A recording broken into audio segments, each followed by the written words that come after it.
Selamat malam semuanya. Selamat malam. Rasanya sudah seperti 1 tahun lewat ini dia.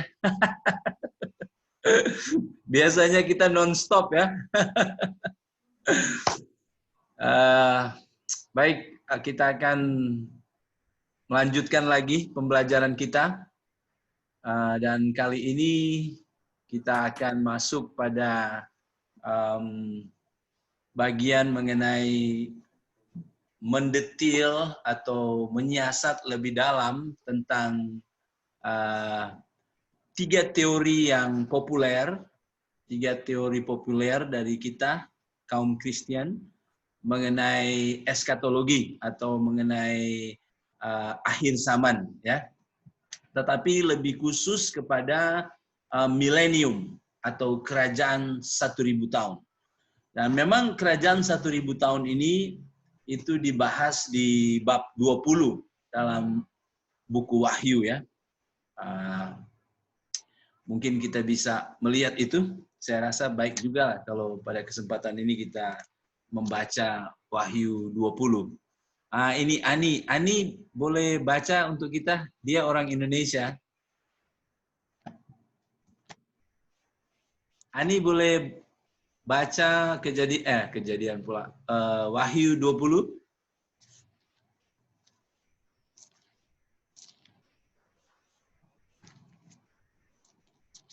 Ani masih mute. Tolong di-unmute. Oke, baik, Pastor. Ya. Wahyu 20 ayat 1 sampai? Habis kan bab 20 itu? Oke. Tidak sekali ya. Tidak perlu. Mungkin sampai ayat 6. 6 saja. Oke. Kerajaan 1000 tahun. Ya, Millennium Kingdom. Lalu aku melihat seorang malaikat turun dari sorga memegang. Ia menangkap naga, si ular tua itu, yaitu iblis dan setan, dan ia mengikatnya 1000 tahun lamanya. Lalu melemparkannya ke dalam jurang maut, dan menutup jurang maut itu dan memeteraikannya di atasnya, supaya ia jangan lagi menyesatkan bangsa-bangsa. Sebelum berakhir masa 1000 tahun itu, kemudian daripada itu ia akan dilepaskan untuk sedikit waktu lamanya. Lalu aku melihat tahta-tahta dan orang-orang yang duduk di atasnya. Kepada mereka diserahkan kuasa untuk menghakimi. Aku juga melihat jiwa-jiwa mereka yang telah dipenggal kepalanya karena kesaksian tentang Yesus dan karena firman Allah, yang tidak menyembah binatang itu dan patungnya, dan yang tidak juga menerima tandanya pada dahi dan tangan mereka.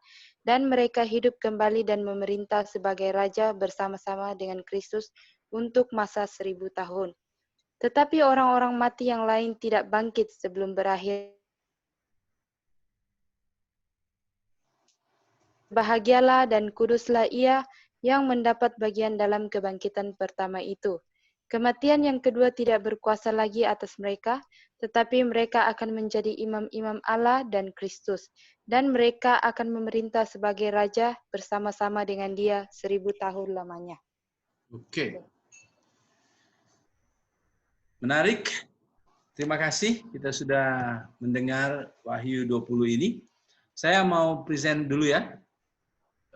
Oke. Mana itu?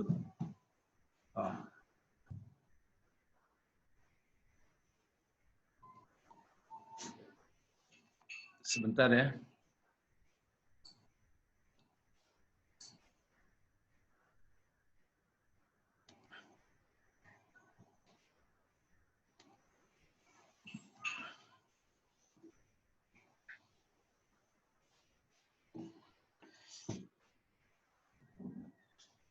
Oke, bisa nampak?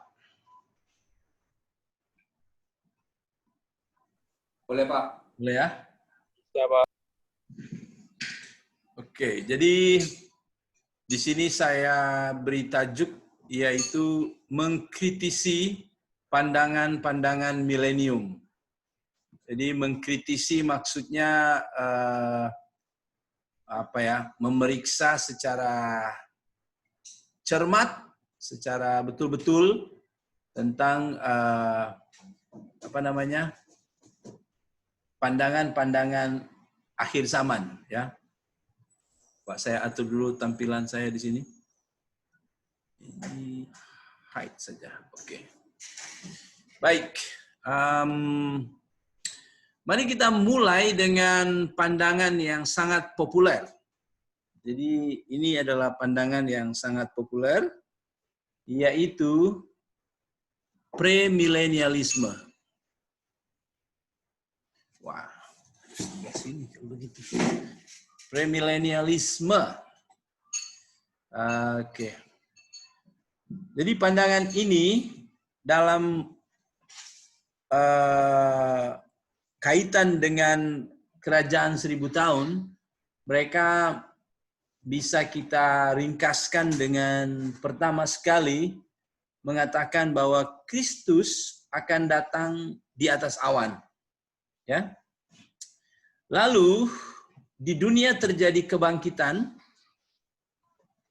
yaitu kebangkitan orang-orang percaya sahaja, dan orang-orang yang percaya yang tidak mati akan diubah sekelip mata, lalu terjadi apa yang disebut rapture atau pengangkatan.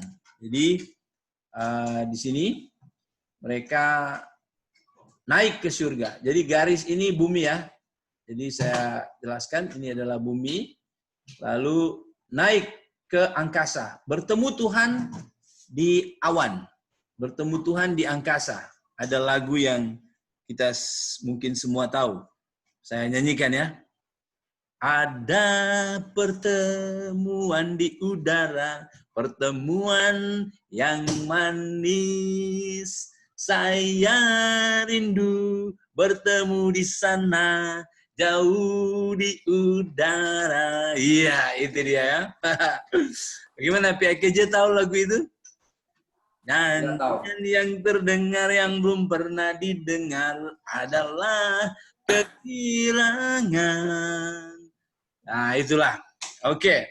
Jadi pertemuan di udara, pertemuan di angkasa antara Yesus dan pengantin perempuannya, yaitu gereja, umat Tuhan. Jadi orang-orang percaya mulai daripada Habel sampai di masa tersebut akan dibangkitkan. Dan kalau itu terjadi pada malam ini, kita yang belum mati, kita tidak perlu dimatikan. Tetapi Tuhan akan menukar kita sekelip mata. Kemudian terjadi rapture. Nah, kita naik bertemu dengan Yesus di angkasa, lalu apa yang terjadi? Yang terjadi kita bersama-sama dengan Kristus ke surga, dan di sana terjadi pesta anak domba. Bagaimana dengan di dunia? Di dunia terjadi apa yang disebut Great Tribulation atau kesukaran yang amat-amat teruk, amat-amat dahsyat. Dan itu berapa tahun? 7 tahun. Selepas 7 tahun, Kristus akan hentikan itu, sebab dia akan turun dari surga bersama dengan saleh-salehnya. Lepas pesta anak domba di angkasa, kita turun. Tuhan datang di atas awan, datang kumpulkan. Oh, bukan lagu itu. Tuhan datang beserta dengan tentara Allah, orang suci beribu-ribu datangnya. Wah, jadi datang dari mana ini orang suci yang beribu-ribu ini? Datang dari surga. Mengapa mereka sudah di surga? Sebab sudah di rapture dulu, lalu pergi ke surga bersama-sama, dan ada pesta anak domba di sana. Dan di sana juga terjadi penghakiman kepada orang-orang percaya. Bukan penghakiman masuk surga atau masuk neraka, tetapi penghakiman upah. Ya. Nah, lepas itu datang semula ke dunia ini, ke bumi ini. Untuk apa? Untuk menggenapkan janji Allah untuk Daud, yaitu perlu ada kerajaannya. Dan itu yang dikatakan oleh Wahyu bab 20 ini, yaitu kerajaan milenium atau 1000 tahun. Jadi Yesuslah yang menjadi kaisar, Yesuslah yang menjadi raja untuk seluruh dunia, bukan hanya satu negara. Dan dia memerintah terhadap orang-orang yang akan lewat masa kesukaran besar itu. Jadi itulah mengapa disebut pre. Pre adalah sebelum. Jadi kerajaan 1000 tahun terjadi sebelum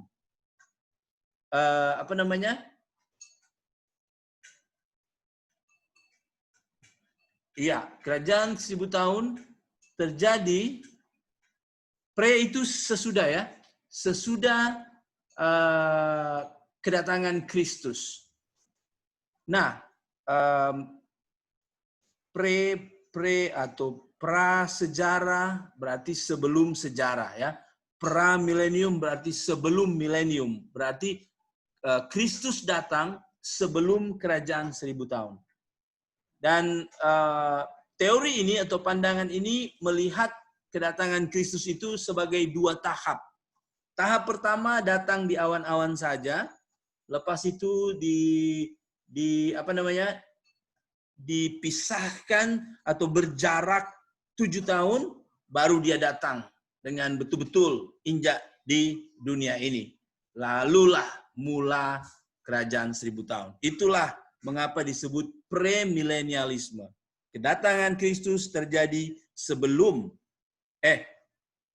kerajaan 1000 tahun terjadi selepas kedatangan Kristus. Oke? Nah, setelah kerajaan 1000 tahun itu berakhir, maka barulah terjadi akhir dari segala sesuatu. Penciptaan langit dan bumi yang baru. Menarik sebab ketika kerajaan 1000 tahun ini bermula, iblis diikat. Ya, iblis diikat, sedangkan antikris dia beraktiviti di 7 tahun ini saja. 7 tahun dia akan berjaya di sana, dan dia akan dibuang di neraka di penghujung 7 tahun. Tapi iblis belum, sebab nanti mau dilepaskan lagi di penghujung 1000 tahun. Jadi waktu dia lepaskan di penghujung 1000 tahun, terjadi apa yang disebut perang Gog dan Magog. Dan di situ Kristus akan habiskan. Nah, berarti dari pandangan premilenialisme ini ada 2 perang di sana. Perang pertama, Kristus mengalahkan antikris dan nabi palsu di akhir 7 tahun. Sedangkan perang yang kedua adalah Kristus dengan seluruh orang-orang yang disesatkan dan bersama-sama dengan si iblis. Itu terakhir. Lalu terjadi bumi baru. Oke.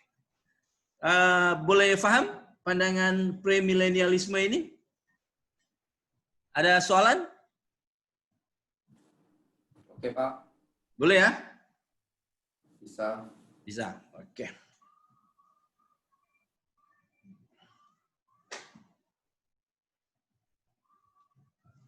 Dari sini kita melihat bahwa poin yang kita bisa sadar di sini adalah orang percaya tidak akan mengalami masa 7 tahun tribulasi. Yeay!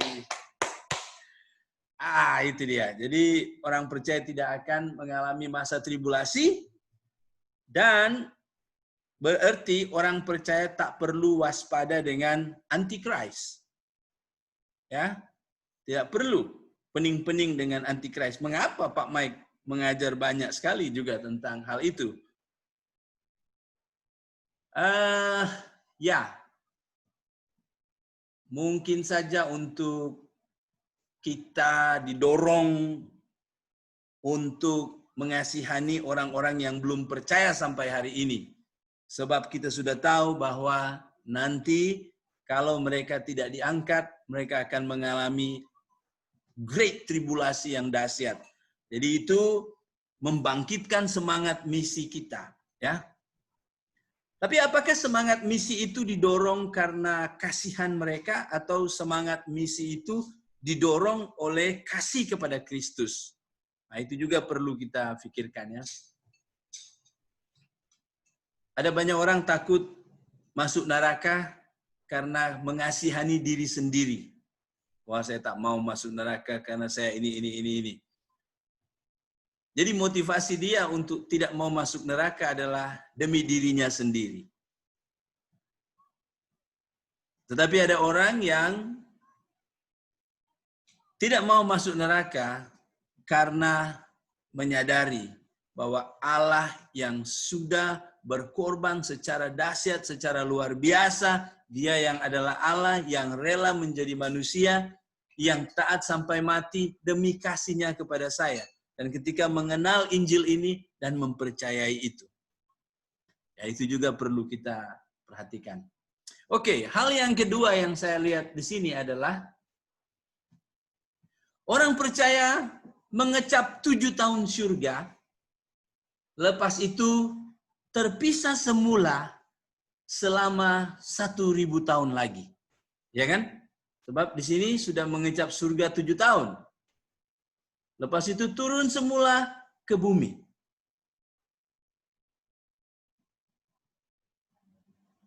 Dan mengalami bagaimana memerintah orang-orang di bumi itu. Ibu Wanda bilang, adakah orang yang tak mau turun? Dia sudah enak di surga. Tak nak turun. Nah, ayo. Turun. Harus turun. Nah, jadi kasihan juga ya. Mungkin ada yang akan macam ini. Setiap malam tidur ingat surga. Betapa, aduh, cuma 7 tahun. Sekarang sudah turun pula di dunia. Aduh, hai. Mungkin ya, kalau kita sudah pernah menggunakan Windows 10, lalu kita akhirnya harus menggunakan DOS. Aduh, susah juga ya. Pasti kita, iya mak, macam mana ini guna ini. Ya, begitulah. Kalau kita lihat doktrin ini, kalau saya mau mengkritisi, maka ini juga perlu kita pertimbangkan. Bagaimana? Teman-teman, setuju?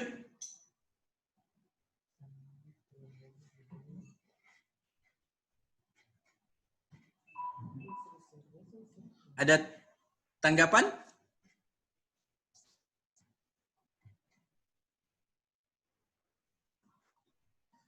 Terus? Halo, masih hidup? Masih, teruskan. Teruskan ya. Tapi bisa tangkap poin-poin ini? Bisa ya? Oke. Selanjutnya, ada satu ayat yang perlu kita perhatikan lagi. Misalnya di Matius 24 ayat 14. Bradley, boleh baca ayat ini? Matius 24 ayat 14. Ada di screen.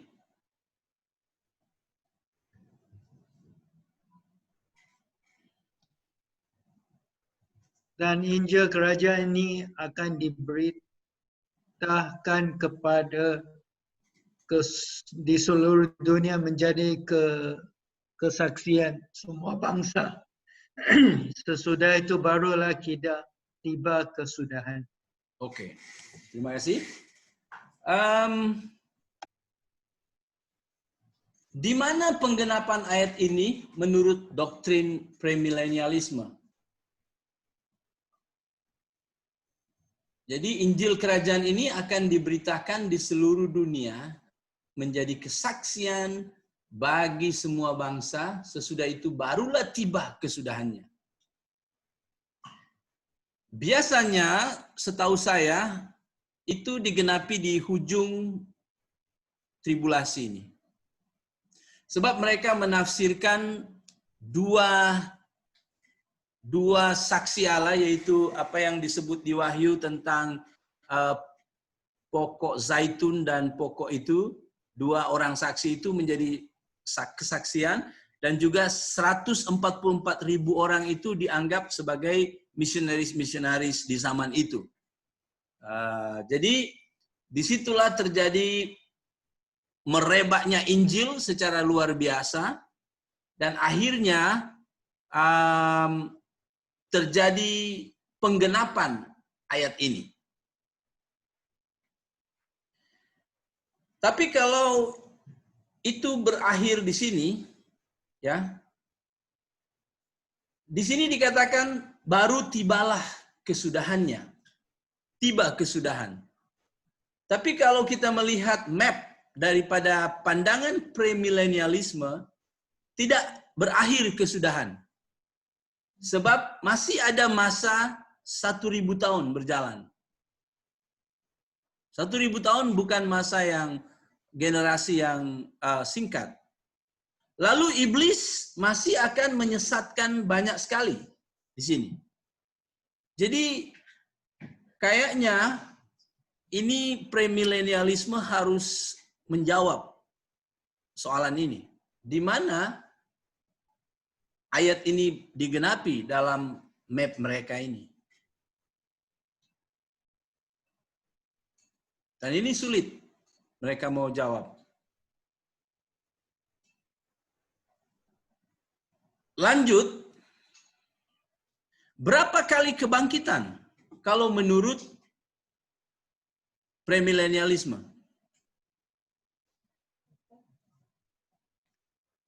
Di sini 1 kali.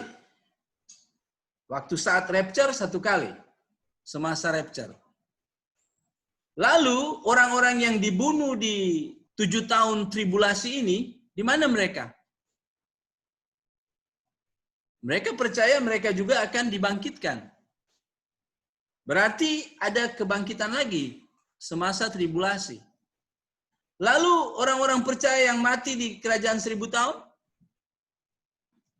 akan dibangkitkan di sini. Berarti ada 3 kebangkitan kalau menurut pandangan premilenialisme. Sedangkan untuk kebangkitan orang yang bukan percaya 1 kali saja di sini. Sebab kalau mereka sudah dibangkitkan di sini, mereka akan masuk tribulasi, lalu mereka akan masuk lagi di sini. Atau mereka akan dibunuh melalui pencurahan murka-murka Allah. Mati lagi mereka di sini. Itu tidak masuk akal. Jadi mereka percaya bahwa orang-orang yang bukan percaya nanti dibangkitkan di sini. Baru dihukum dan dibuang di neraka secara kekal selama-lamanya. Jadi, apakah sesuai firman Tuhan bahwa kebangkitan itu terjadi beberapa kali? Misalnya kita lihat dalam 1 Korintus bab 15 ayat 23 sampai 24. Ibu N, boleh baca? Boleh baca di screen? Dadah. Ya. Masing-masing akan dihidupkan semula menurut gilirannya. Mula-mula Kristus, kemudian mereka yang menjadi miliknya akan dihidupkan semula ketika Kristus datang lagi. Kemudian tibalah akhir zaman. Pada waktu itu, Kristus akan menaklukkan semua pemerintah, penguasa dan pemimpin. Lalu Kristus akan menyerahkan kekuasaannya sebagai Raja kepada Allah Bapa kita. Kalau dari ayat ini nampak berapa kali kebangkitan? 1. Jadi mula-mula Kristus sudah bangkit, kemudian mereka yang menjadi miliknya akan dihidupkan semula bila ketika Kristus datang lagi. Jadi kebangkitan orang-orang percaya hanya terjadi sekali ketika Kristus datang kedua kali. Sehingga ini menjadi soalan bagi pandangan premilenialisme sebab mereka akhirnya harus melihat terjadi beberapa kali kebangkitan di sini.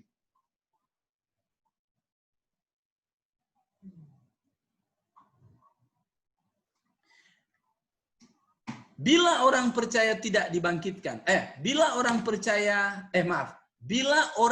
tidak percaya dibangkitkan. Nah, sekarang kita berbicara tentang kebangkitan dari orang tidak percaya. Sebab mereka juga harus dibangkitkan. Kalau mereka dimasuk di neraka hanya roh, lain. Memang mengalami kehidupan yang gersang, kehidupan yang kesepian, kehidupan yang terasing, keadaan yang maut di sana ya, selama dia mati. Tetapi mereka harus dihukum secara manusia. Jadi mereka pun harus dibangkitkan. Sehingga mereka memiliki tubuh, tetapi bukan tubuh yang mulia. Sebab tubuh yang akan dimurkai selama-lamanya. Nah, bila kebangkitan orang-orang tidak percaya ini terjadi,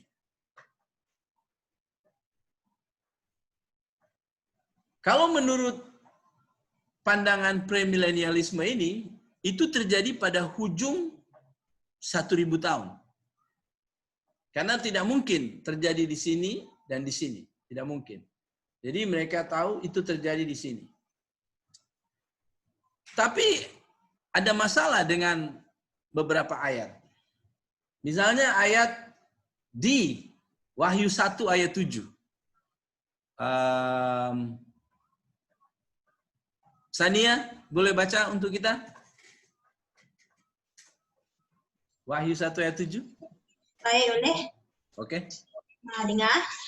Lihatlah, dia datang dengan awan. Semua orang yang melihat dia, termasuk juga mereka yang sudah membunuh dia. Semua bangsa di bumi akan meratap kerana dia.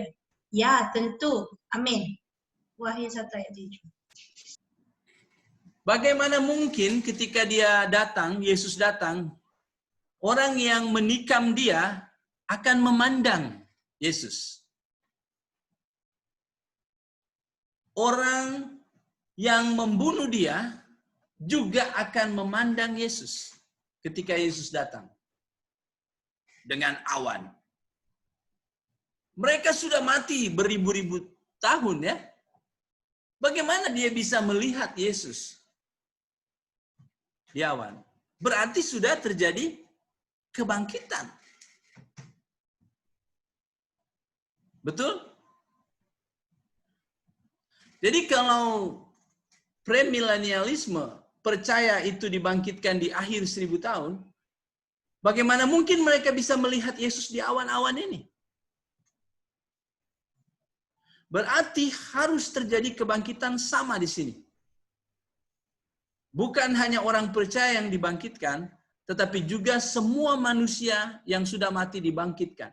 Tetapi yang masuk surga dibangkitkan dengan tujuan mulia, sedangkan yang tidak masuk surga dibangkitkan dengan tujuan kehinaan. Dan mereka akan memandang dia di awan-awan. Kalau di sini bagaimana mereka mau memandang Yesus di awan-awan?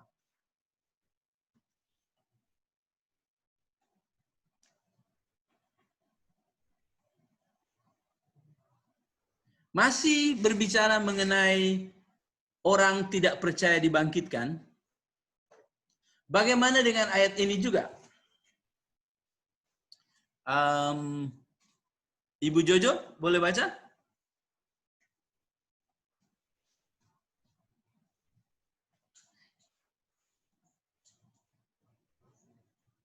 Masih unmute, Bu.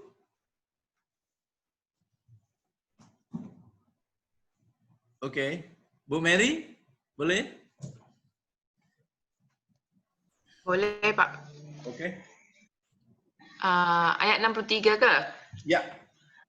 Okey. Tetapi Yesus diam sahaja. Sekali lagi Imam Agung berkata kepadanya, "Demi nama Allah yang hidup, beritahu kami, Adakah kamu penyelamat yang diutus oleh Allah, yaitu anak Allah? Yesus menjawab, demikianlah katamu, tetapi aku berkata kepada kamu semua, tidak lama lagi kamu akan melihat anak manusia duduk di sebelah kanan Allah yang Maha Kuasa, serta datang di atas awan. Imam besar ini akan melihat Yesus datang di atas awan. Itu tidak mungkin terjadi kalau tidak ada kebangkitan buat mereka yang tidak percaya juga.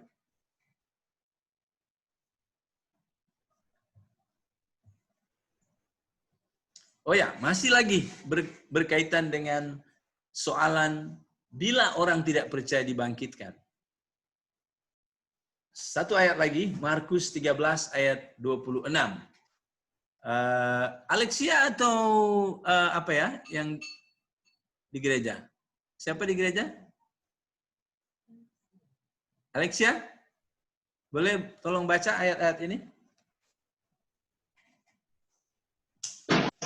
Ayat 24 dengan 26 kah? 24 sampai 26. Okey. Okey, ayat 24. Selepas masa kesusahan itu, matahari akan menjadi gelap dan bulan tidak lagi bercahaya. Bintang-bintang akan jatuh dari langit dan kuasa di angkasa, lepas akan ditarik daripada peredarannya. Ayat 26. Barulah anak manusia akan kelihatan datang di sekeliling awan dengan kekuasaan besar dan kemuliaan. Ya, jadi kalau dari ayat ini kita lihat bahwa anak manusia akan datang, barulah anak manusia akan kelihatan. Jadi dia akan kelihatan. Siapa yang akan melihat dia? Tidak dikatakan siapa yang akan melihat dia. Tapi kalau kita lihat dalam bahasa Indonesia, orang akan melihat dia. Jadi tidak memisahkan orang yang percaya atau orang yang bukan percaya, tapi orang. Berarti semua orang akan melihat anak manusia datang di atas awan.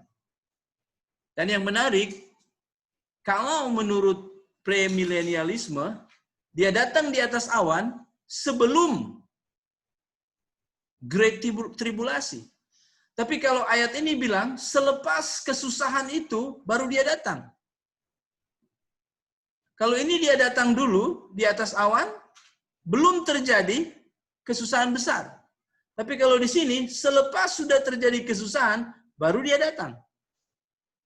Ini pun menjadi kelemahan bagi premilenialisme.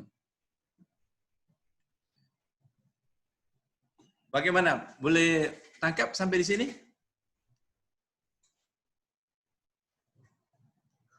Oke, terus lagi.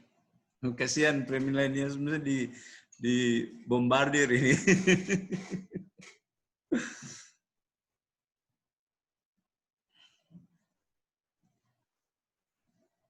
Matius 24 ayat 30. Priska, baca. Kuat, Cika. Kemudian tanda anak manusia akan kelihatan di langit. Pada masa itu, semua bangsa di bumi akan menangis ketika melihat anak manusia datang di awan dengan kekuasaan dan kemuliaan yang besar. Matius 24. Ya, jadi mereka akan menangis seluruh bangsa melihat Yesus. Tapi kalau menurut dia bye-bye lagi 7 tahun pergi. Wah, mereka bisa lupa. 7 tahun? Wah, bayangkan kalau COVID 7 tahun ya mampu. Gitu. Aduh, 7 tahun. Waduh. Kayaknya tidak memberi kesan bahwa mereka tidak akan berlanjut dengan berperkara dengan kedatangan Tuhan ini. Tuhan bukan hanya datang di awan, halo aku datang, tunggu ya 7 tahun, bye-bye, aku pergi dulu. Saya pikir tidak. Sebab ini akan membuat mereka menangis. Mereka akan lihat dia datang dengan segala kekuasaan dan kemuliaan yang besar.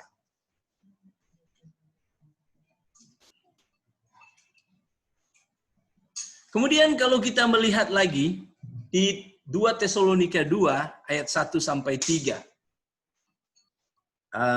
Pak Jalong, boleh baca untuk kita? Oke. Yang satu ya Pak. Ya.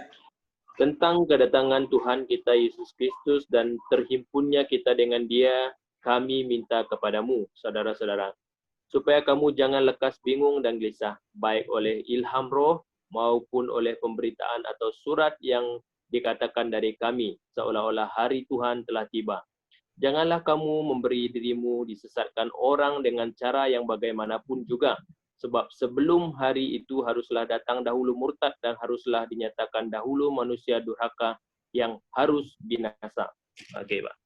Oke, jadi ini samalah seperti sekarang juga. Orang bilang-bilang, oh Yesus datang tarik sekian, tarik sekian, tarik sekian. Tapi salah terus. Karena salah terus, ini yang paling sering ini saksi Yehova. Yang runner up, yang nomor 2 itu Adventist. Suka sekali pemimpin mereka memberi kami tahu tarik kedatangan Yesus. Sekian. Salah, tukar lagi. Akhirnya karena sudah terlampau banyak, maka pemimpinnya cakap, oh, sebenarnya saya tak salah. Tapi, karena begitu banyak dosa, kamu tak nampak. Sebenarnya dia sudah datang, hanya kamu tak nampak. Dan ini terjadi juga di zaman Paulus. Yaitu ada ajaran-ajaran sesat yang mulai mengajarkan kepada jemaat di Tesalonika bahwa sebenarnya hari Tuhan telah tiba. Jadi kamu ketinggalan. Oh, mereka jadi gelisah, alamak kami ditinggal. Bahkan mereka katakan, kami itu sudah mendapat ilham roh. Mau lawan siapa? Kami sudah dapat ilham roh. Hari Tuhan sudah tiba. Kita tidak diangkat. Sudahlah. Tak perlu setia. Tak perlu hidup saja sebagaimana kita sudah tertinggal di bumi ini. Nah, baru Paulus cakap. Dengar baik-baik. Dengar baik-baik. Tentang kedatangan Tuhan kita. Jadi dia bicara tentang satu poin. Kedatangan Tuhan kita. Apa hanya itu? Tidak. Supaya tidak pening dan terhimpunnya kita dengan Dia. Nah, jadi bagaimana orang percaya terhimpun dengan Dia? Ada tanda, yaitu haruslah sebelum hari kedatangannya, sebelum kita terhimpun bersama dengan Dia, harus terjadi ini. Murtad, dan harus terlihat si antikristus. Jadi kalau berbicara, kita tidak akan terlibat di dalam tribulasi karena kita sudah di surga bersama dengan Tuhan, ini bercanda juga. Ini juga bercanda. Wah, teori ini senang di telinga tahu. Saya pun suka. Saya pun pernah memegang keyakinan ini. Dan saya pun pernah mengajarkan ini. Tapi selepas saya mendalami, saya pikir, wah ini bukan hanya keliru, tetapi bisa berbahaya. Bayangkan kalau saya bilang, jangan percaya ada pencuri. Maka kita akan lengah.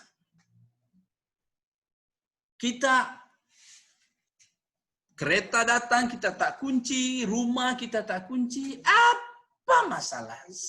Tak ada masalah. Kita kebal terhadap pencuri. Nah, ini masalah. Saya baru dengar cerita dari seorang hamba Tuhan. Istrinya dihipnotis. Saya pikir anak Tuhan tak boleh kena hipnotis. Kalau kita mengajarkan tidak ada masalah, semua orang yang percaya tidak akan pernah hipnotis, maka kita tidak waspada. Sebagaimana iblis bisa mempengaruhi pikiran kita, maka hipnotis bermain dalam pikiran. Jadi istrinya ini kehilangan uang sebab dia berjumpa dengan satu orang yang berkata, bagaimana caranya saya mau membantu pelayanan Tuhan. Mau membantu pelayanan Tuhan? Ya, oke, boleh bantu. Lalu datang teman-teman si penghipnotis juga. Apa? Saya dengar kamu membantu pelayanan. Iya, boleh saya juga. Oh ya, mereka kumpul. Tapi saya punya uang $, tahu. Oh iya ya. Ibu, kamu ada rekening yang bukan $? Saya ada rupiah. Oh, bagaimana kalau kami transfer saja uang kami yang $, ini kepada kamu, dan kamu saja yang bayar itu kepada akun misi. Oh, itu baik juga. Baik kan, sebab kamu dapat keuntungan $, ditukar, kamu dapat uang. Oh iya. Pergilah ke bank. Sampai di situ, tarik uang dia. Lepas itu ditanya lagi, ada lagi akun bank lain? Oh, ada. Sampai 4 bank, habis semua diambil. Berapa uang yang diambil? 400 juta rupiah. Tapi besar, berapa ya 400 juta rupiah? 133.000 ringgit. Habis. Dia tak sadar, sampai pulang rumah, dikasih turun di kereta dan tidak jauh, dia seperti linglung. Akhirnya dia ingat suami, dia call dia punya suami, suami datang baru dia sadar. Dan ada apa? Sebelum dia cakap menangis, suaminya harus peluk, berdoa. Peluk, berdoa. Tak bisa dia cakap. Ini 400 juta ini persiapan untuk anak dia yang harus masuk university di Singapura. Wah, bagaimana ini? Dan mereka pun susah mau kongsi kepada orang lain. Sebab apabila baru mau kongsi kepada orang lain pernah cakap, wah, ada orang kena hipnotis 4 juta. Wah, bukan main dosanya orang itu. Langsung dianggap sebagai pendosa. Baru 4 juta, dia 400 juta. Sehingga, wah, susah mau terbuka. Nah, ini pun susah ya. Orang mau terbuka susah. Tetapi akhirnya, ya singkat cerita ya, saya ceritakan saja supaya tidak menjadi bertanya-tanya. Tuh, mungkin bagus juga ya menjadi bertanya-tanya. Tapi mereka akhirnya tahu bahwa hipnotis bisa dialami oleh siapa saja. Paling senang dikena orang yang punya kepahitan dan sedih. Jadi ketika dia sedih dan pahit hati, kecewa, lalu dia berjalan sendiri, dia bisa dapat. Tapi sesuai firman Tuhan, sukacita iman yang dari Tuhan adalah perisaiku. Jadi ketika dia ada dalam sukacita di dalam Tuhan, sebenarnya itu akan melindungi. Dan kalau ya kita mungkin tidak perlu teruskan cerita ini, tapi menarik cerita ini sebab materi kita masih banyak ya. Tapi Tuhan bisa mengubah bencana menjadi berkat. Intinya seperti itulah. Tuhan menolong. Tapi saya ingin ingatkan bahwa kalau kita tidak hati-hati, kita berpikir kita tidak akan ditipu, kita tidak akan mengalami pencuri, maka kita tidak waspada. Tapi kalau kita tahu bahwa kita boleh mengalami pencuri, kita boleh mengalami tipuan, kita boleh mengalami hipnotis, maka kita harus waspada. Sebelum berjalan, kita minta tolong pada Tuhan. Sebelum mengawali hari ini, kita mengaku kalau kita ada kepahitan kepada orang lain, kita selesaikan. Supaya Roh Kudus akan melindungi kita. Itu satu pelajaran yang baik. Dan begitu juga dengan kalau kita berpikir kita tidak akan mengalami antikris, Dan ternyata kita akan mengalami itu, kita tidak cukup siap. Kita tidak akan memperhatikan, ini orang ini mantap sekali, pintar sekali, boleh buat mujizat-mujizat. Tapi ya, dia tidak mengaku Yesus sebagai Allah, dia tidak mengaku Yesus sebagai manusia, dia punya doktrin Tritunggal, aneh sekali. Tapi dia kaya raya, dia pintar sekali, dia dikuasai politik. Baguslah ini orang, baguslah ini. Kita tidak waspada tentang bahaya si antikris ini. Oke, kita lanjut melihat hal ini. Jadi kalau kita lihat dalam ayat ini, kedatangan Tuhan dan terhimpunnya kita dengan Dia harus diawali dulu dengan murtad. Harus dinyatakan dulu manusia durhaka. Jadi kalau di dalam premilenialisme, manusia durhaka di sini. Berarti ini tidak tepat. Harus di sini dulu. Sebenarnya diawali di sini dulu, baru kita melihat kedatangan Tuhan, baru kita terhimpun dengan Dia. Tapi kalau premilenialisme tidak. Harus kita diangkat dulu, baru datang manusia durhaka itu. Jadi bagi saya tidak tepat pandangan ini. Kemudian seperti yang sudah saya beritahu terakhir dalam pertemuan kita, kalau kita melihat apa yang sudah Allah nubuatkan tentang kerajaan-kerajaan yang akan berjalan, yang Dia bukakan kepada Daniel, kita tahu bahwa harus selepas Babel, harus ada kerajaan yang kedua. Dan setelah kerajaan kedua, harus ada kerajaan ketiga. Setelah harus ada kerajaan ketiga, harus ada keempat. Dan selepas keempat, harus ada situasi seperti ini, dan selepas itu berakhir. Semua kerajaan akan ada di tangan Kristus. Dan kalau kita lihat sejarah, Babylon 66 tahun saja. Persia 206 tahun saja. Greece 163 tahun saja. Rom 600 Pak Rom tidak ada. Romawi 644 tahun.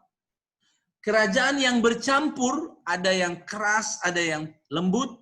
Sekarang ya, ada Korea keras sekali, ada Indonesia lembut-lembut keras, ada campur-campur lah. Itu kalau mau hitung, itu sudah 1544 tahun. Dan kenapa tidak ada penjelasan ada kerajaan lain? Sedangkan kalau mempercayai doktrin ini 1000 tahun. Seharusnya ada lagi. Baru habis Kristus di sini. Tapi ini tidak ada. Itu pun menjadi sesuatu yang sangat sulit untuk dijawab oleh premilenialisme.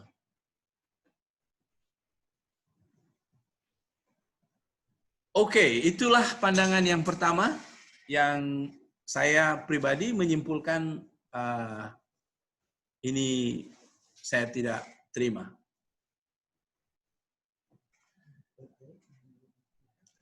Nah, sekarang kita lihat pandangan yang lain. Masih ada dua ya, yaitu post-milenialisme dan amilenialisme. Kita mulai dengan post dulu ya. Post-milenialisme. Post-milenialisme dapat digambarkan secara sederhana macam ini. Jadi, kehidupan di bumi membaik. Lama-lama membaik. Dan nanti ada waktu di mana kerajaan 1000 tahun itu terjadi. Dan golongan ini tidak percaya 1000 tahun secara literal. 1000 tahun. Yang memang, memang hitungannya secara matematik 1000. Tidak. Mereka tidak percaya. Ini adalah simbolik saja. Tidak tahu bila itu bertemu. bermula, tidak tahu itu bermula bila, tetapi nanti itu akan berjalan. Jadi di ujung masa milenium ini, dunia akan begitu stable, dunia akan begitu baik, dan klimaksnya, puncaknya, Kristus dengan segala kemuliaannya akan melengkapi kerajaan 1000 tahun. Sebab dia akan turun. Ini beberapa statement dari mereka. Pak Tamus, bisa bantu kita membaca ini? Statement ini bisa dibaca nggak, Pak? Boleh. Oke. Silakan. Kerajaan Allah sekarang ini sedang terus diperluas melalui pemberitaan Injil dan pekerjaan Roh Kudus di dalam hati orang-orang, sehingga seluruh dunia pada akhirnya akan dikristenkan. Dan setelah itu, Kristus akan kembali di penutupan masa penuh kebenaran dan damai yang panjang yang disebut sebagai milenium. Ya, thank you. Jadi mereka percaya bahwa pemberitaan Injil akan terus maju sehingga manusia akan dikuasai oleh Kristus, dan itu sebabnya keadaan itu seperti yang dilukiskan dalam Wahyu 20 ini, di mana anak-anak Tuhan akan memerintah dunia ini sehingga dunia akan dalam keadaan yang begitu baik.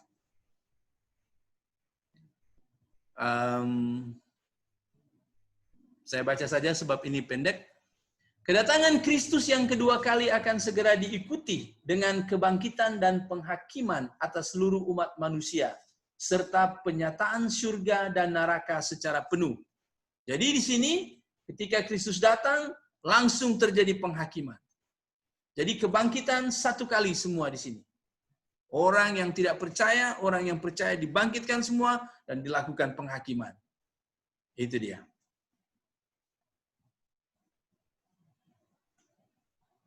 Ini Ibu Laikwan boleh baca?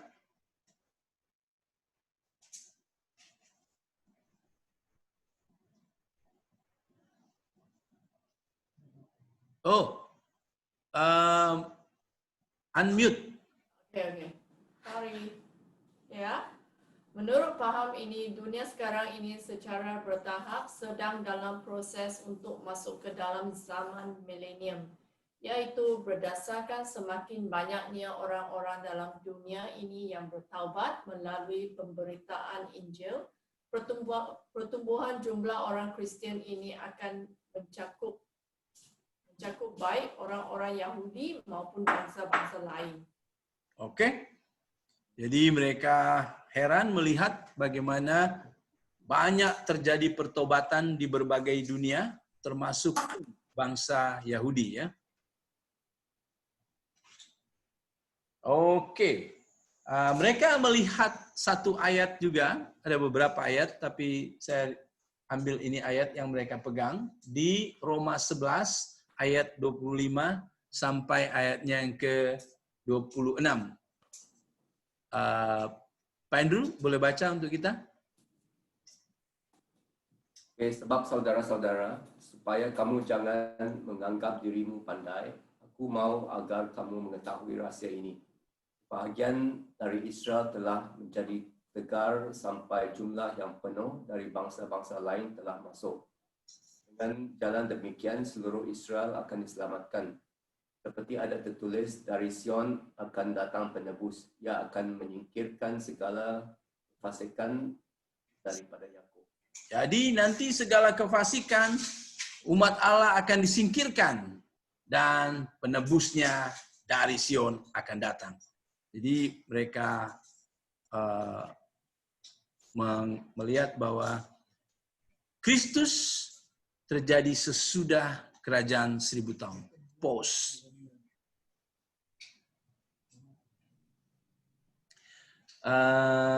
Kemudian aku nampak satu malaikat turun dari surga. dia memegang kunci jurang maut dan seutas rantai besar. Dia menangkap naga itu, ular tua itu, yaitu iblis atau setan, dan merantainya selama 1000 tahun. Kerajaan 1000 tahun bebas daripada iblis. Nah, itu mereka melihat bahwa memang akan semakin baik keadaan dunia ini. Jadi selepas COVID, pasti lama-lama tak ada lagi dan akan lebih baik. Mungkin orang Israel akan temukan anti vaksinnya dan wah, akan banyak pertobatan terus berjalan ya. Oke, apa nih? Oh, Wahyu 20 lagi. Pak Faili, ada? Boleh baca? Dia kata dia tidak boleh baca, Pak. Oh, dia tak boleh baca. Oke. Boleh dengar saja. Oke. Oh, Jasmine ada? Ada. Oke. Jasmine, tolong baca. Kemudian aku nampak takhta-takhta dan orang yang duduk di atas takhta-takhta itu diberikan kuasa untuk melihat roh-roh orang yang sudah dipancung kerana memberitakan ajaran benar yang dinyatakan menyampaikan firman Allah. Mereka tidak menyembah binatang itu ataupun patungnya. Mereka tidak menerima tanda binatang itu pada dahi ataupun pada tangan. Mereka hidup semula dan memerintah segala raja bersama-sama Kristus. Oke. Jadi nanti dunia akan diperintah oleh orang-orang ini. Yaitu mereka akan memerintah sebagai raja bersama-sama dengan Kristus di dunia ini. Itu sebabnya dunia akan semakin wow, semakin bagus.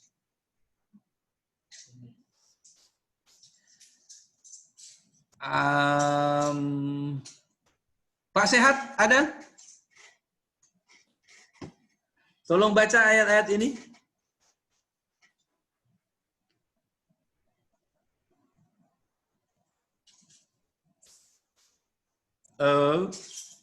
Oke. Ibu N, sekali lagi. Oh, iyo kan. Ibu. Aniaya sudah dan sedang berlaku dan pada akhirnya akan selesai dan selepas itu akan berjalan masa kerajaan 1000 tahun, bukan erti harafiah.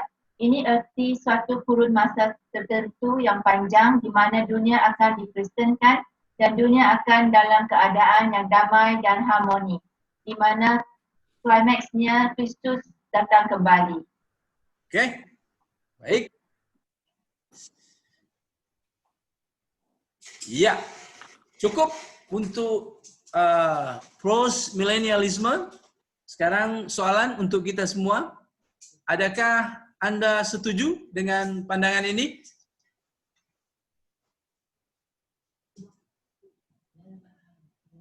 Ya. Bagaimana, Pak? Ya, cukup, Pak. Tidak setuju ya?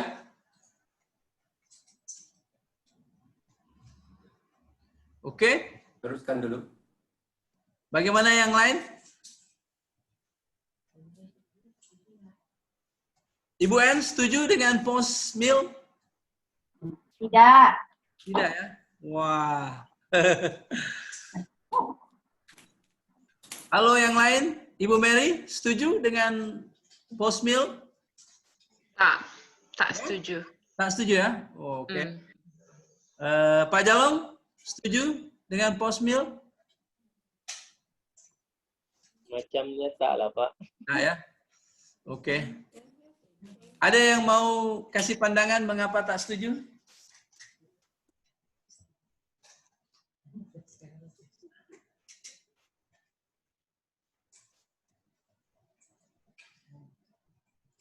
Oh, Ibu Anda setuju.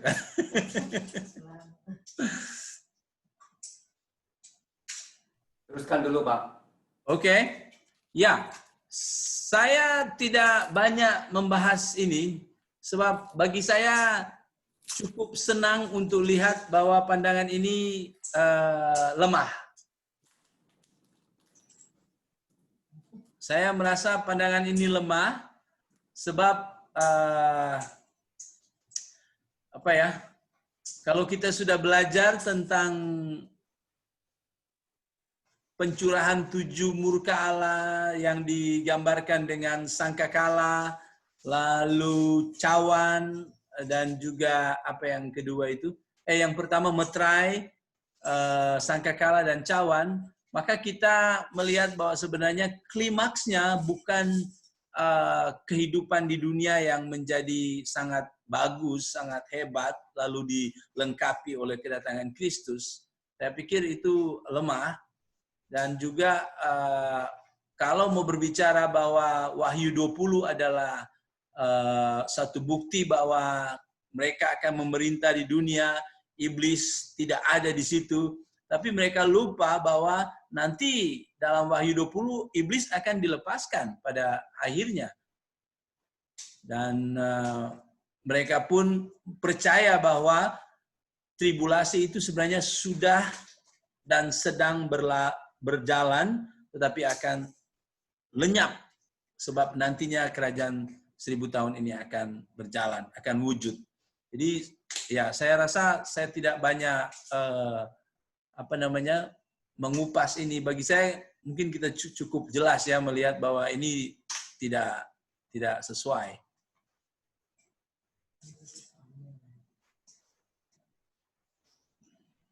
Bagaimana? Oke, jadi kita tinggal satu lagi ya. Kita maju saja ya, Pak. Ya. Oke. Bagaimana dengan pandangan amilenialisme? Pandangan ini tidak mengakui 1000 tahun sebagai literal juga, sama dengan post-millennium. Yaitu mereka tahu angka-angka dalam kitab suci, dalam Wahyu khususnya, selalunya itu tidak boleh diartikan secara harafiah atau literal. Ini adalah satu gambaran. 1000 itu atau 1000 itu dari 10, 10, 10. Jadi ada angka 10 dan ada angka 3. Jadi artinya di sana adalah satu jumlah tertentu yang sesuai dengan kehendak Tuhan, yang sesuai dengan rancangan Tuhan. Pokoknya satu kurun masa yang cukup panjang.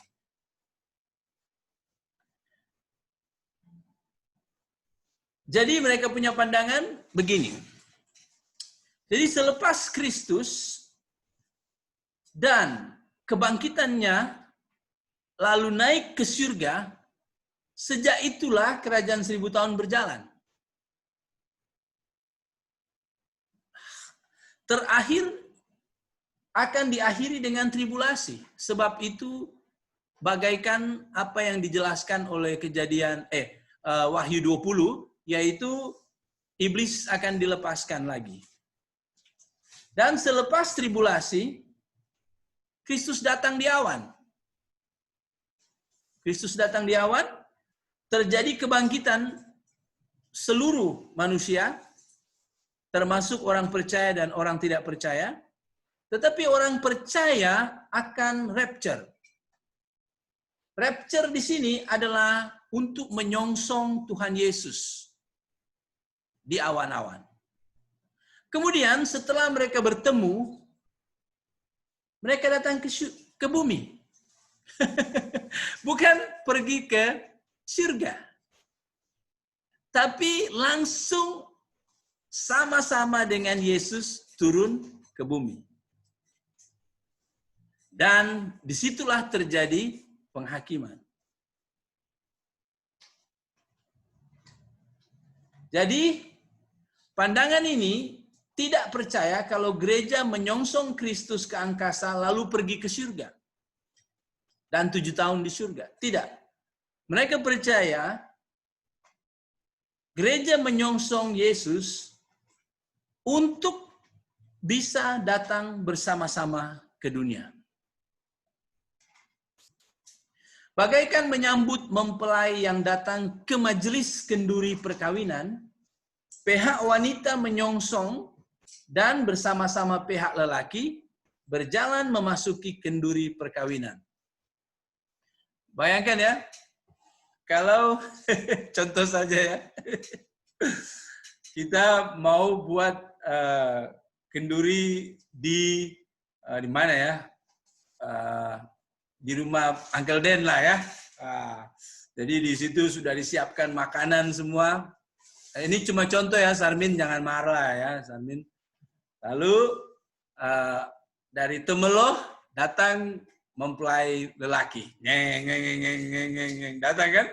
Lalu mempelai wanita jemput. Nah, sama-sama bertemu, lalu pergi pula mereka ke Jakarta.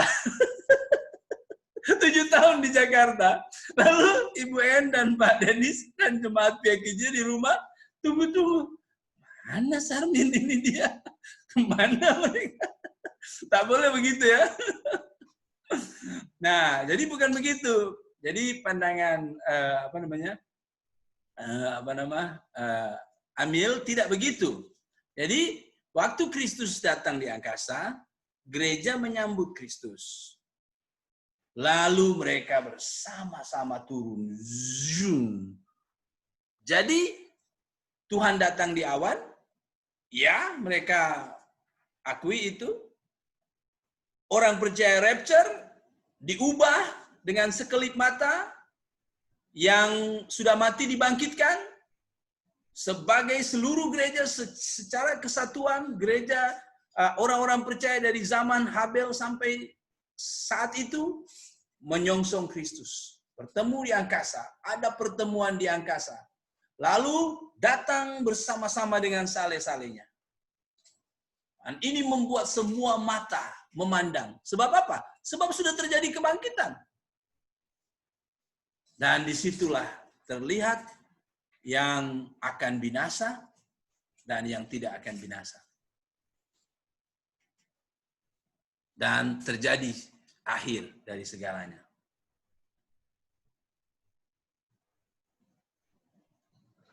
Nah, ada soalan. Kalau begitu bagaimana dengan orang percaya memerintah 1000 tahun yang dijelaskan di Wahyu 20 itu? Nah, tafsiran mereka adalah ini. Kalau melihat Wahyu 20 ini, kemudian aku nampak tahta-tahta dan orang yang duduk di atas tahta-tahta itu diberikan kuasa untuk menghakimi. Aku juga melihat roh-roh orang yang sudah dipancung karena memberitakan ajaran benar yang dinyatakan oleh Yesus dan karena menyampaikan firman Allah. Mereka tidak menyembah binatang itu ataupun patungnya. Mereka tidak menerima tanda binatang itu pada dahi ataupun pada tangan. Jangan lupa, dahi itu artinya mereka menjadi sefikiran dengan si antikris. Tangan itu berarti maksudnya mereka juga berbuat seperti itu. Jadi tak ada kaitan dengan chips dan lain-lain. Tidak ada masalah itu. Mereka hidup semula dan memerintah sebagai raja bersama-sama Kristus selama 1000 tahun. Tetapi orang mati lainnya tidak hidup semula sehingga masa 1000 tahun itu berlalu. Inilah tahap pertama, orang mati dibangkitkan. Berbahagialah mereka yang dibangkitkan pada tahap pertama itu. Mereka milik Allah, kematian tahap kedua tidak berkuasa atas mereka. Mereka menjadi imam Allah dan imam Kristus. Mereka akan memerintah bersama-sama dengan Kristus. Nah, tafsiran amilenialisme atas ayat-ayat tadi adalah begini. Untuk orang percaya memerintah bersama Yesus, ini bukan terjadi di bumi, tetapi ini terjadi di surga. Mereka yang dibunuh difikir sebagai orang yang kalah. Ternyata mereka hidup di surga. Jadi Yohanes melihat mereka yang dipenggal kepalanya, mereka yang dianiaya ini, apabila dia lihat di pandangan di surga, mereka sedang hidup dan sedang ada di tahta-tahta dengan Kristus.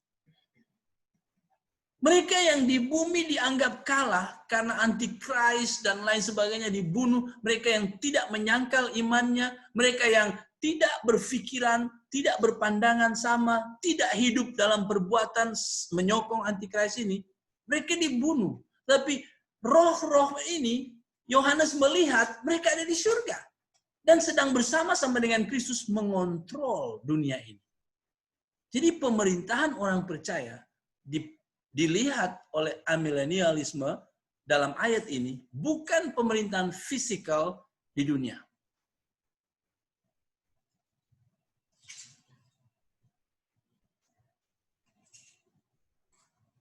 Perhatikan sekali lagi ayat ini. Kemudian aku nampak takhta-takhta dan orang yang duduk di takhta-takhta itu diberikan. Aku juga melihat roh-roh orang yang sudah dipancung. Jadi tidak bisa menganggap ini sebagai satu wujud dari orang-orang yang sudah dibangkitkan dan berada di kerajaan 1000 tahun dan memerintah secara fisikal. Tidak. Tetapi ini adalah suatu pembukaan secara terang-terangan kepada kita bahwa orang yang kita tangisi mungkin dianggap oleh dunia kalah, dibunuh secara tragis, dihina, ditelanjangi, dan disiksa dengan luar biasa. Ya, memang. Tetapi jangan lupa, mereka hidup di surga. Mereka hidup di surga. Dan mereka sedang memerintah bersama-sama dengan Kristus. Oleh sebab itu ada orang yang berkata bahwa darah martir, darah orang yang mati syahid adalah benih gereja. Jadi gereja semakin dianiaya, gereja semakin ditindas, disitulah kita melihat kemurnian gereja dan merebaknya kekristenan, merebaknya gereja. Jadi tidak bisa dihambat dengan penganiayaan. Soalan lagi yang perlu dijawab oleh Amil adalah bagaimana dengan iblis diikat? Ini kerajaan 1000 tahun berjalan, lalu tribulasi, di mana seolah-olah iblis dilepas. Di mana iblis diikat? Jawaban mereka begini. Diikat harus dimengerti secara simbolik. Ingat, tiada benda apapun yang boleh ikat makhluk roh. Saya ikat. Ayah, nampak dia kerasukan lagi. Oh, dalam nama Yesus saya ikat. Lalu mulai mereka berdoa lagi. Dalam nama Yesus saya lepaskan. Ada pastor cakap, wah dia pening. Ada yang berdoa, dalam nama Yesus saya ikat. Bila saya lepas ya, sebab dia lepas lagi kan. Lalu dia bilang, oke, saya dalam nama Yesus saya ikat semula. Jadi tidak bisa ini arti di mana ikat secara fisik. Ini makhluk roh. Nah, jadi apa pandangan PH ini tentang iblis diikat? Begini, sejak kebangkitan Yesus, kuasa iblis sangat dihadkan. Jadi bukan diikat secara tali, tetapi dibatasi. Sebelum kebangkitan Kristus, si iblis sejarah telah membuktikan sangat amat berkuasa. Semua bangsa dikendalikan dia. Perhatikan, sebelum air bah, bangsa-bangsa sudah begitu banyak. Tetapi semua bangsa itu sangat ditaklukkan oleh si iblis ini. Jadi iblis bukan lawan kita. Tidak ada kita bisa kalahkan iblis. Kalau kita tengok wayang-wayang ya, dia pakai salib. Jadi vampir datang dia, dia bisa kalahkan dengan ini. Sebenarnya tidak, manusia ini Jauh, bukan tandingan si iblis. Bukan tandingan si iblis. Raja-raja apapun, militari dengan kekuatan apapun, senang dihantam oleh iblis. Iblis makhluk roh. Oleh itu terbukti, manusia dikocar-kacir, dikendalikan, dikontrol oleh si iblis ini. Dengan segala malaikat-malaikat pembantunya. Sebelum kebangkitan Kristus, iblis begitu merajalela. Perhatikan, bangsa Mesir dikuasai oleh siapa? Dia. Babilonia. Siapa dewa-dewa yang Babel percaya? Bukan Allah. Medio Persia, Yunani, Romawi. Mereka semua buta. Mereka semua dikuasai oleh iblis. Hanya satu bangsa yang Allah tolong, yaitu Israel. Hanya mereka. Bahkan Israel pun jatuh bangun ya. Semenjak Kristus membayar dosa dunia dan dia dibangkitkan, dia telah melucuti. Apa ya melucuti? Melucuti. Dia telah melepaskan senjata-senjata iblis ini. Si penguasa dunia. Dan telah menghadkan kekuasaannya. Dalam Lukas 11 ayat berapa ya? 18 sampai 22 dicatat macam ini. Pak Jalong boleh baca lagi untuk kita? Lukas 11. Ya, Pak.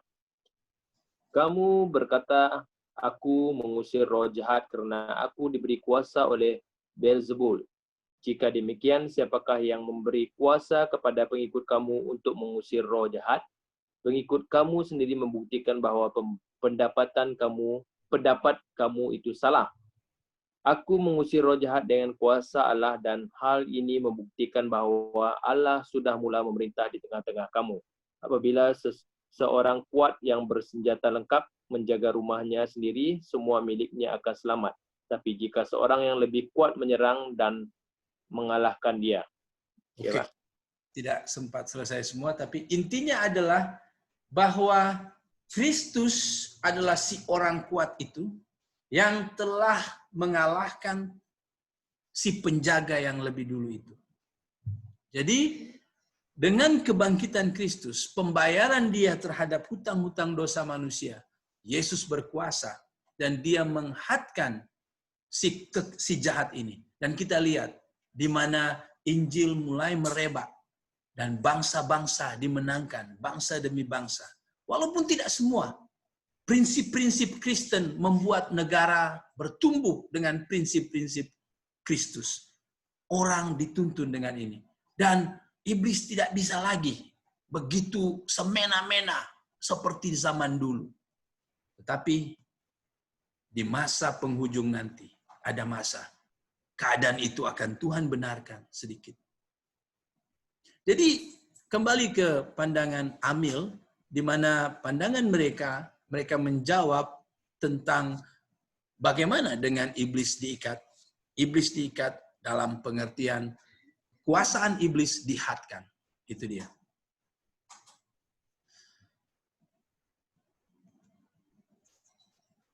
Namun sebelum Kristus datang kedua kalinya, iblis akan dilepaskan untuk seketika lamanya. Disinilah kita akan mengenal di mana antikris dan nabi palsu akan datang. Saya pikir sampai di situ untuk Amilenium, dan saya setuju dengan pandangan ini.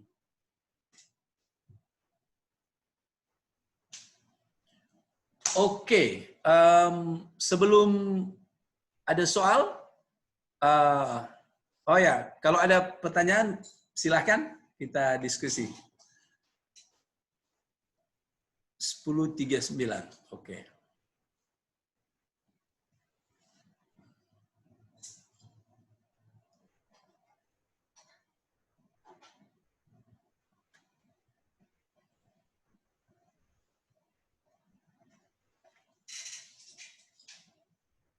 Cikgu Mary, ada soalan? Tak ada, Pak.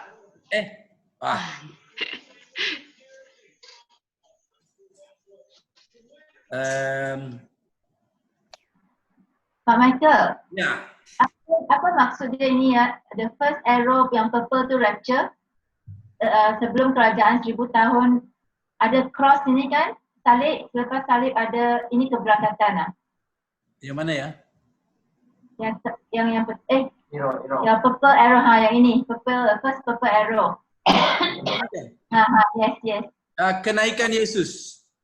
Kenaikan Yesus. Jadi kerajaan Allah, kerajaan 1000 tahun itu dimulai dengan dihitung mulai dari kebangkitan kenaikan Kristus. Jadi kerajaan 1000 tahun itu sudah berjalan sekarang. Sekarang sudah 2000 tahun. Iya, masalahnya pandangan Amil tidak memandang 1000 tahun itu sebagai angka matematik yang literal, 1000. Okay. Sebab mereka lihat angka-angka di dalam Wahyu tidak dimaksudkan secara matematik, tetapi selalunya ini adalah simbol. Jadi mau berapa itu adalah waktu yang cukup panjang yang Tuhan tahu, dan itu pasti lengkap, itu pasti sesuai dengan masanya Tuhan jika Dia datang. Bagus. Okay. Ya. Terima kasih. Paling Ibu Laikwan ada ini. Mungkin susah lah ini soalannya ini. Peluang kepada Pak Andrew.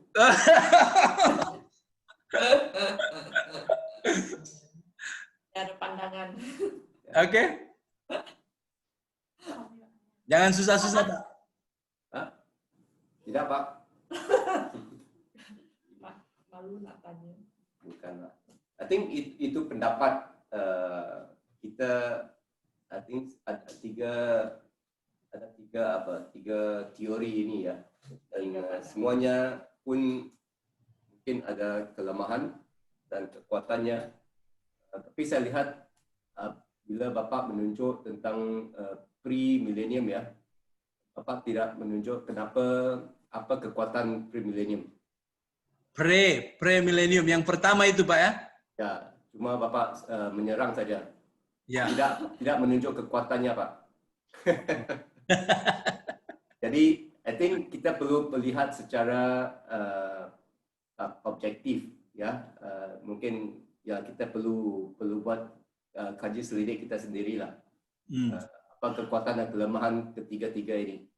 Baru ya, dan mungkin ada yang tidak rancangan Tuhan, mungkin bukan ketiga-tiga ini juga, mungkin ada yang lain. Saya tidak tahu ya, mungkin campuran ya. Pandangan keempat. Tapi untuk saya lebih senang dengan pre-millennium, Pak. Oke. Ya, apa ya? Saya membuka ketiga pandangan ini. Memang saya meringkas semua, tapi mengenai premilenialisme saya pikir itu sudah tersirat semua dalam map yang sudah kita lihat, di mana kerajaan milenium itu terjadi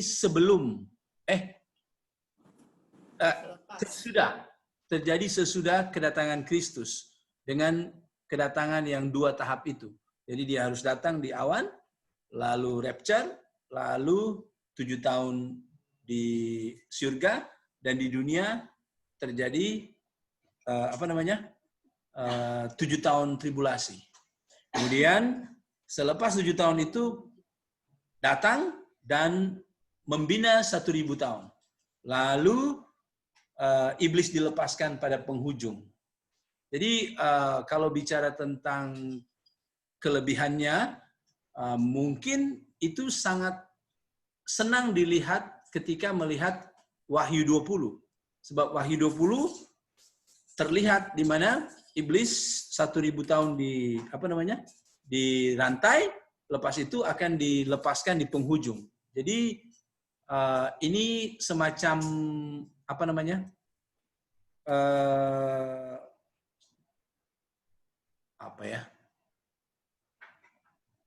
visualnya sangat senang dilihat kepada teori ini.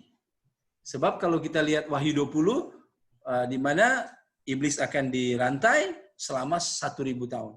Lalu orang percaya memerintah di kerajaan 1000 tahun. Lalu dilepaskan. Jadi mungkin kekuatannya di situ ya, di mana semacam sangat harafiah, sangat literal, hal ini merujuk kepada Wahyu 20. Hanya kelemahan-kelemahannya adalah ketika memperhatikan secara menyeluruh ayat-ayat itu. Jadi ini menjadi satu cabaran bagi pemegang paham milenial, pre-milenial. Ada satu komentari juga, mungkin ada seorang juga berkata, kalau kita sebagai Kristian, kita melalui tribulasi, rugilah kita sebagai Kristian yang sudah diselamatkan oleh Yesus dan memberi kita kemenangan. Ya. Rugi bagaimana ya, Pak? Ya, sebab kita perlu melalui tribulasi ya. Yang kita sudah belajar sangat teruk dan semua itu kan. Oke.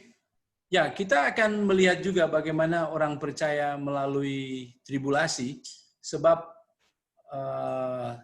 ada penyertaan Tuhan bagi orang-orang percaya. Jadi sebenarnya kalau berbicara tentang tribulasi, misalnya dibunuh, dipenggal-penggal, itu sudah terbukti, gereja sudah melalui itu juga. Jadi apakah mereka rugi? Mereka tidak rugi. Sebab seperti satu Bapak kata tadi, Injil harus dikongsikan ke seluruh dunia sebelum akhir zaman kan? Oh ya, ya. Matius 24 ayat. Ya. So, ya, Bapak mengguna itu atau millennium atau post millennium itu mengguna akhir zaman itu sebagai satu tanda akhir ya. Yeah. Tapi kita tidak tahu apa maksud akhir itu. Adakah itu kedatangan Tuhan Yesus? What is the end? Sebab di Alkitab juga ada banyak yang berkata on that day, pada hari itu. Yeah. Pada hari itu ada juga yang banyak yang pada hari-hari yang berlainan kan. Bukan pada hari yang terakhir itu saja. Oke. Jadi, so I think kita tidak perlu berdebat lah di sini. I think kita perlu melihat secara objektif pandangan-pandangan yang lain dan kita pun tidak tahu pasti ya pandangan mana yang tepat sekali ya.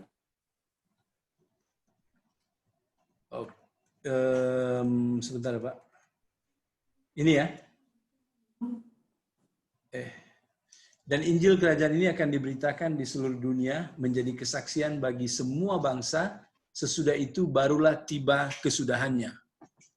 Jadi, so bila masa kesudahannya? Kita tidak tahu adakah ini definisi ujung milenium atau itu waktu rapture. Iya. Jadi apa definisi kesudahannya itu? Bisa dua. Kalau premilenial mereka melihat itu terjadi di sini. Hanya kesulitannya seperti saya bilang tadi bahwa masih ada tidak bisa disebut kesudahannya sebab masih berlaku banyak benda ya.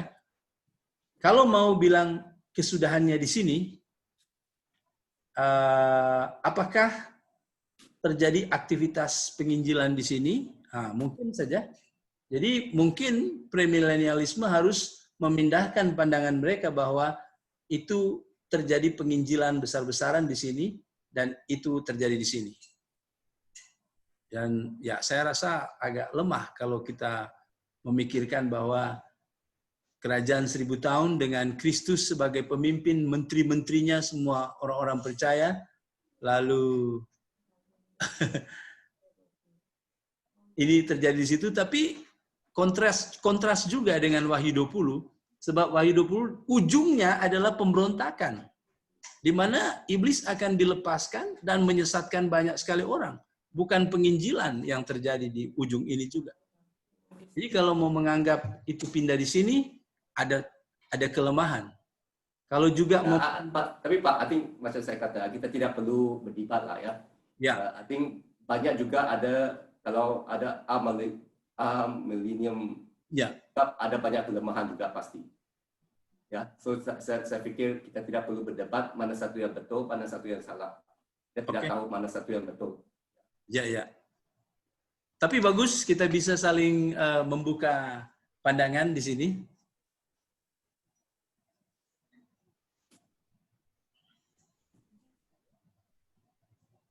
Oke, bagaimana? Ada yang lain?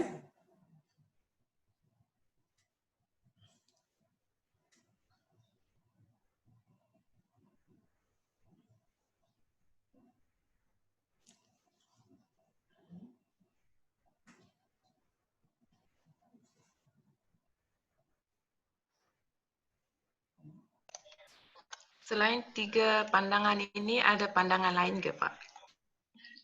Ada satu namanya prehistoris. Dia bagian dari premilenium sebenarnya. Dan pandangannya kalau bicara tentang milenium sama persis dengan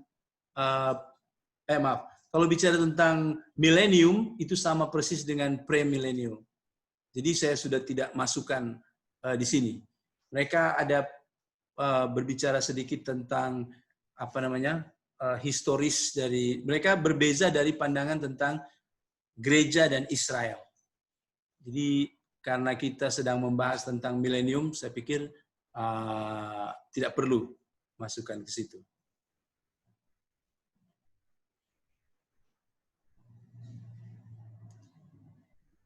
Wah, bingung Pak.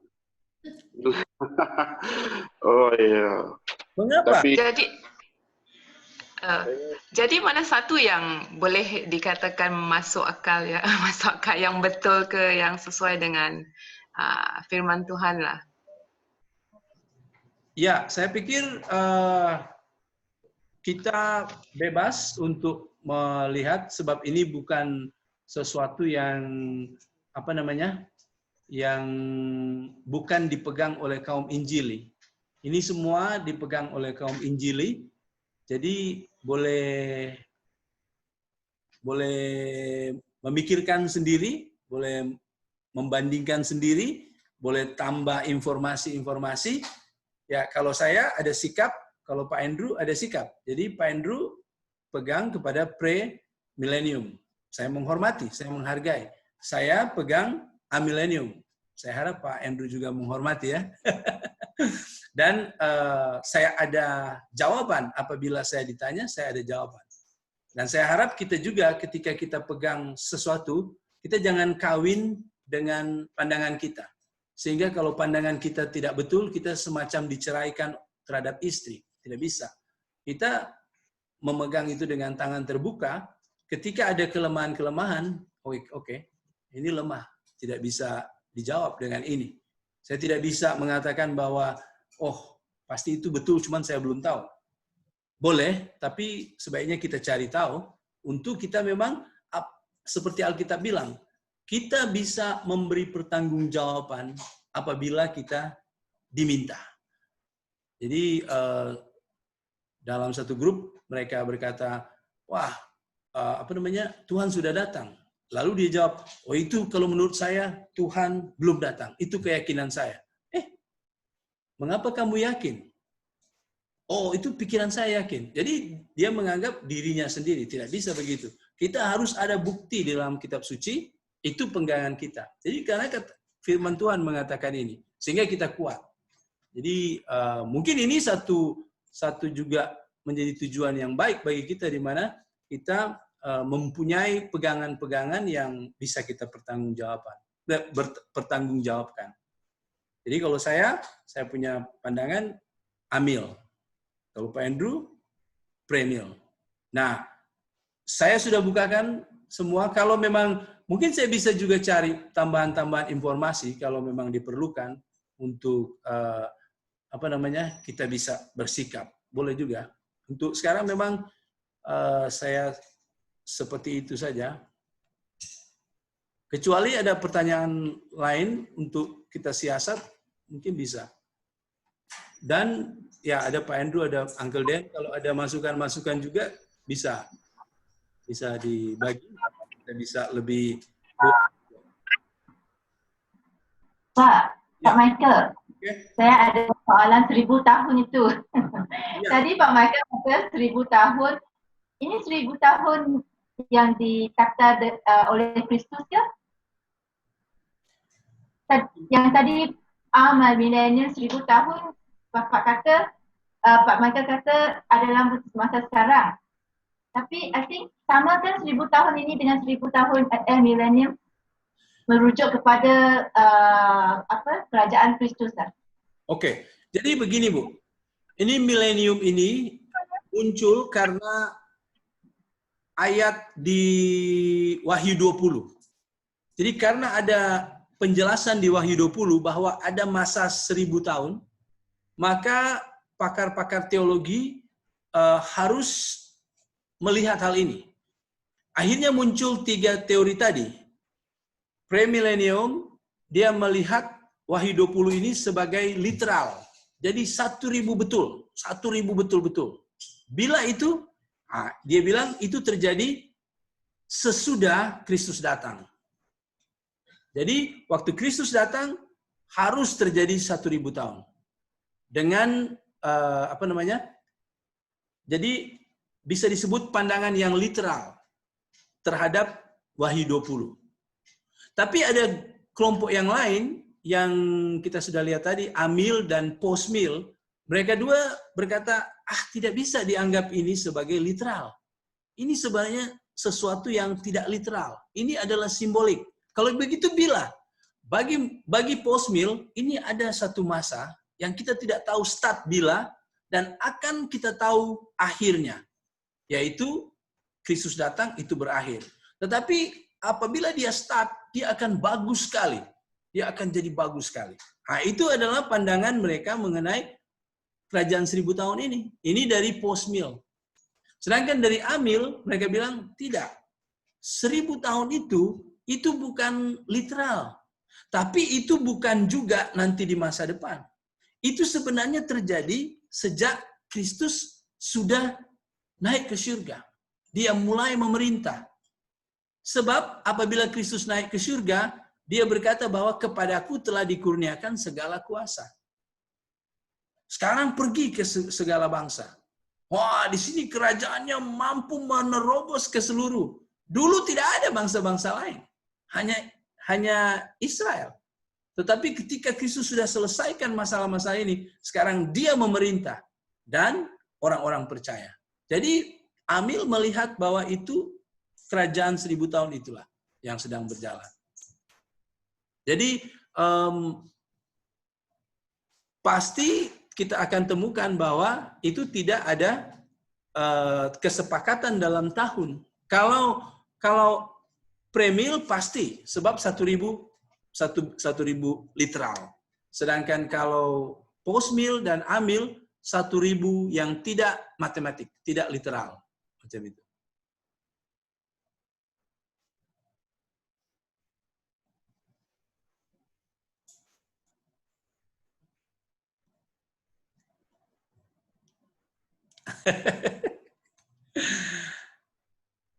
Oke?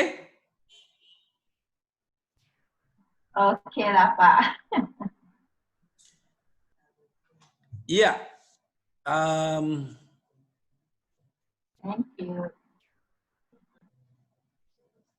Saya ada satu, ada lagi?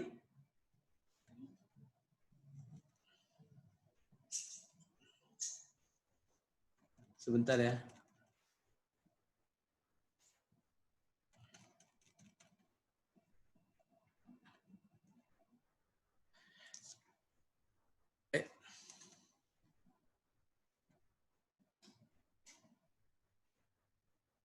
Ya, mungkin ini aplikasi yang kita bisa renungkan sebelum kita akhiri ini.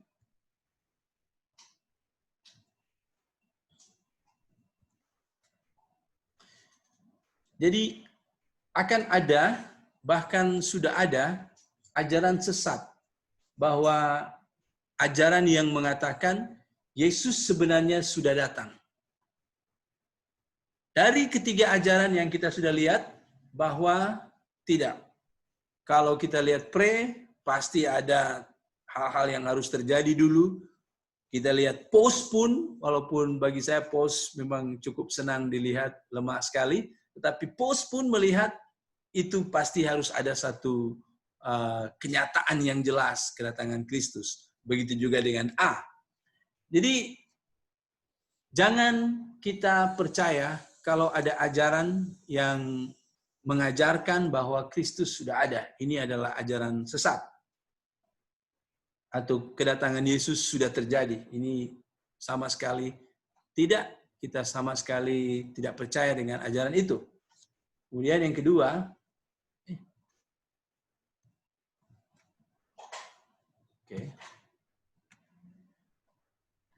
jangan lupa bahwa penantian kita, wow, ada ini ya. Jangan lupa penantian kita pada Yesus yang akan datang kembali. Wah, jadi kita sama-sama harus ingat bahwa kita sebenarnya sampai sekarang sedang dalam keadaan menanti kedatangan Kristus. Oleh itu, kita sentiasa harus siap sedia. Jadi ketika dia datang, kiranya kita didapati sebagai orang-orang yang tengah siap sedia, yang kalau kita tidak salah saya sampaikan di mana perbezaan antara orang yang turun padang dan pemain apa namanya cadangan ya, apa itu? Simpanan. Pak Jalong? Pemain simpanan. Pemain simpanan ya. Mari kita jangan didapati di hari itu sebagai pemain simpanan, tetapi kita didapati oleh dia sebagai pemain yang turun padang. Kita semua sudah ditebus ya. Oleh itu kita mari dengan kita mempelajari eskatologi di mana kita diingatkan bahwa kita ini sedang menanti kedatangan dia. Kita adalah orang-orang yang sedang menanti kekasih kita. Yang sedang menanti-nantikan kita juga. Di hadapan ada Great Tribulation. Sebelum hari yang indah dan mulia itu. Seperti ibu yang akan memperoleh cahaya mata. Ya, cahaya mata, betul? Seperti ibu yang akan beroleh cahaya mata. Dia pasti harus melalui sakit bersalin. Kecuali mau operation sesar ya. Tidak akan. Tetapi ada juga orang yang operation sesar masih sakit juga ya. Tetapi penderitaan itu kita tahu bahwa kita akan mendapatkan cahaya mata. Sehingga kita rela menghadapi Great Tribulation sekalipun. Sebab di balik itu, yang sesaat saja, itu sebabnya Tuhan berkata, karena orang-orang pilihan, masanya akan dipersingkat. Itu sebabnya Yesus, di Wahyu kita pelajari, satu masa, 2 masa, setengah habis. Bukan 1, 2, dan berlanjut. Tidak. Masanya akan dipersingkat oleh Kristus. Kenapa? Karena orang-orang pilihannya. Tetapi sebagaimana seorang ibu yang harus menyadari dia akan melalui sakit bersalin itu supaya mendapat cahaya mata. Kita juga harus begitu. Dan satu hal yang saya pelajari, jangan lemah bila mengalami penderitaan sekarang ini. Sebab penderitaan sekarang ini kecil saja, mah. Waktu saya menderita, saya mulai pikir, macam mana baru macam ini saya sudah mau rasa menderita. Padahal ada Great Tribulation nanti. Oh, dengan mengingat Great Tribulation, kita ada motivasi untuk melihat penderitaan-penderitaan kecil ini dengan memandangnya dengan berani. Kita tidak menjadi lemah. Wah, saya baru macam ini, baru sibuk begini, belum kalau saya sudah mengalami ini. Oh betul. Sehingga ini akan memotivasi kita. Jadi pandanglah penderitaan-penderitaan kecil yang kita alami ini. Jangan membuat kita menjadi lemah karena karena penderitaan-penderitaan ini. Penderitaan-penderitaan itu sama sekali kecil. Dan kalaupun kita mati sebelum masa itu, puji Tuhan, ya kan? Puji Tuhan. Tapi kalaupun kita akan mati di masa itu, puji Tuhan juga, sebab Kristus tidak pernah terpisah dengan kita. Tetapi apabila kita menderita sekarang, kita harus lihat penderitaan-penderitaan ini kecil. Dan itu akan membangkitkan kita semangat. Oke, pelajaran selanjutnya, ya kita sudah selesai dengan map-map seperti ini. Binatang-binatang pun sudah lewat. Kita akan bicara tentang kebangkitan. Jadi tubuh macam mana, dan saya pikir materinya akan berakhir dengan kita akan melihat tentang surga. Apakah di surga kita menyanyi terus siang malam, cuman itu saja kerja kita? Apakah di surga kita ada pekerjaan? Apakah binatang-binatang akan juga bersama-sama dengan kita di surga? Bagaimana sih surga itu? Nah, mungkin itu materi yang cukup menarik yang kita akan tutup untuk pelajaran Wahyu ini. Oke. Saya pikir sampai di sini saja. Wih, sudah jam 11 ya. Oke, Pak Andrew, saya sampai di sini. Silakan, Pak. Oke, terima kasih, Pak. Mungkin ada lagi yang rasa bingung, boleh. Oh ya, boleh. Mungkin bukan sekarang lah ya. Senang kalau kita ada di gereja atau apa, atau boleh hubungi Pak Michael ya. I think apa yang kita belajar malam ini adalah 3 teori ya. 3 pandangan atau 3 teori tentang milenium ya, zaman milenium. Dan kalau bagus kalau kamu boleh siasat dengan diri sendiri juga, kalau yang mana satu pandangan yang lebih betul ya, kamu pikir untuk itu. Tapi menarik lah, kita tahu ada tribulasi, ada milenium, ada kebangkitan, dan ada rapture, kebangkitan ya.